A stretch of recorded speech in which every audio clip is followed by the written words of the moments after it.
Hello students, welcome. Welcome to MGM Education. This is Geography, CHSC Geography, for plus 2 arts second year students. You see, we have a topic there, human activity, मानव बा मानवीय कार्यकलाप. अच्छा, पिलामने ये मानवीय कार्यकलाप geography हिसाब रे economics हिसाब रे तीन भाग रे करा हिच किंतु जियोग्राफी हिसाब रे चार प्रकार बोली कहै छै. राइट? तो कौन से गुडी को?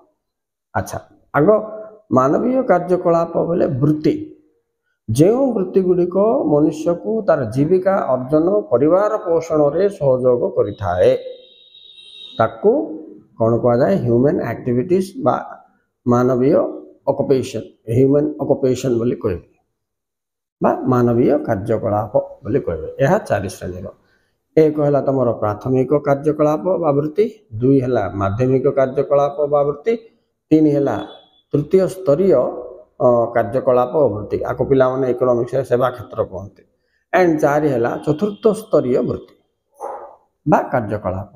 राइट? तो ये प्रथम स्तरीय है कौन पिला माने कृषि, ओके, पशुपालन, तापरे तुमर खनिज खनि माछ चाष इत्यादि तुमर प्राथमिक. कहीं आपको प्राथमिक वृत्ति ये कह जाए जे अधिकांश राष्ट्र रे मुख्यतः अनुन्नत राष्ट्र गुड़ाक यह हूँ लोक मानकर मुख्य जीविका. एक दुई 50% अधिक लोक आईने जीविका अर्जन करते तेणु यहाँ प्राथमिक वृत्ति कह. राइट? नेक्स्ट जी माध्यमिक वृत्ति. माध्यमिक वृत्ति कौन पिला माने मुख्यतः ये जो कृषि क्षेत्र में उत्पादन होता द्रव्य को पुंजी कौन से कंचा माल हिसाब से प्रयोग करी आ गोटे क्षेत्र द्रव्य उत्पादन करा जाए आपको माध्यमिक कह जाए. ये हूँ शिल्प क्षेत्र आम भारत में. तेणु कृषि उत्पादन होता आखु आखु को लेकिन आम चीनी काढ़ले ना कि लुहापत्र को लेकिन लुहा काढ़ले तो कृषि उत्पन्न प्राथमिक क्षेत्र बाहर था द्रव्य को रूपांतरित करने प्रणाली हूँ शिल्प. तेणु शिल्प है माध्यमिक क्षेत्र बा माध्यमिक वृत्ति बोलिक आम कहीपर. नेक्स्ट जीवा तृतीय स्तरीय वृत्ति बा सेवा वृत्ति. अच्छा, ये कौन कौन आसो पिला माने बैंक, बीमा, शिक्षा, स्वास्थ्य, निर्माण कार्य ये सब सेवामूलक कार्य जोटा संपादन करते लोक कौन करती अर्थ रोजगार कर परिवार पोषण करती.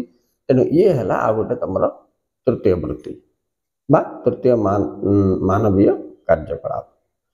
चतुर्थता हूँ कौन पिला माने विकास करने जो सब पद्धति आम अनुसरण करे केते लोक एंगेज था चतुर्थ वृत्ति जमीक गवेषणा माने engagement in the inventions discovers research development works ये गुड़ा सब पिला माने चतुर्थ स्तरीय बोली कह. वैज्ञानिक विकास जहाँ कृषि शिल्प सब क्षेत्र विकास संभव होता है.